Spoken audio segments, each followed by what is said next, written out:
What's up, people? Tutu Reviews here. Today, I'm going to be talking about the cinematic masterpiece that is La La Land. Honestly, really, really great piece of cinema magic. I'm giving it a 9 out of 10, I think. A 9 out of 10 seems fair. I feel like it feels like one of these movies that in years to come, you'll say, oh my God, you haven't seen La La Land. That's a classic. And you'll put it on. It feels like showing somebody, I don't know, The Matrix or something. Do you know what I mean? It's probably a really bad comparison. Something that you can really stick your teeth in and say, yeah, that's one of those ones. First and foremost, love Emma Stone. If you watch my Poor Things review, she's one of my favorite actresses. So there's always going to be a winner there. Just a really standard, this is the story of our love, but done in such a huge theatrical way.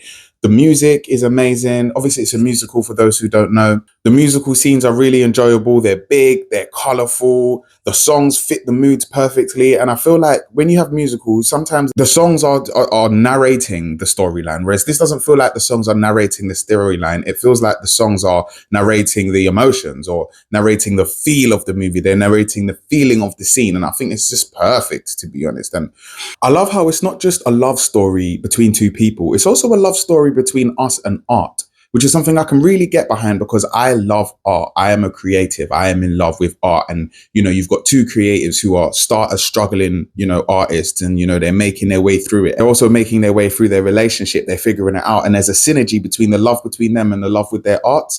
And I feel like in the end, actually, art wins.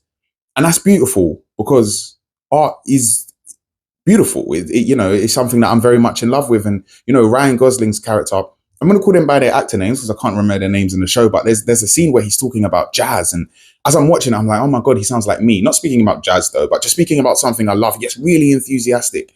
And there's a few scenes actually where he gets really enthusiastic. And, it's just like, yeah, that's how I feel. That's exactly how I feel when I'm talking about something that I really love. When I'm appreciating a good piece of art, I get so into it. And I think that movie, it really shows the love. And, there's moments where there's doubts and one character's like, no, forget your doubts.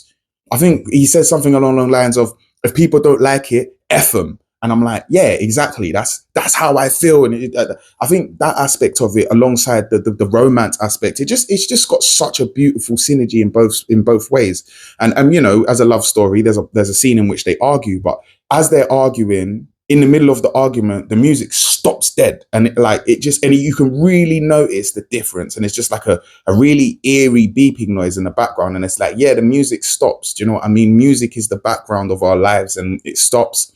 Or movies, or TV program, or videography, or cinematography, or whatever it is the soundtrack of your life. And there's just moments where it just stops, but you can get that music back. And yeah, man, I just loved it. Still, I could waffle on about it forever. It was just a really good movie. Like I said, I'm giving it a 9. Maybe if I was more into romance movies, it might have got a 10. I'm not sure, but I like romance, but it's not my top movies. Even the directing feels very artsy, but in a way that's not pretentious. It's in a way that's just enjoyable. You're going with the scenes. It feels like you're watching a theater production in some, and then you're watching a really standard movie in some scenes, but it transitions between them perfectly. For example, they use a lot of spotlights. And the spotlights are done so well. And again, it feels like you're watching a show and there's big things happening. And when it's time for a solo scene, here's the spotlight, focus on this character. And it just feels very artsy. And I love that about it as well. So the synergy between the romance story and the synergy between the love of art, for me, just makes it a big, big win. Tutu Reviews approved. Give me a follow.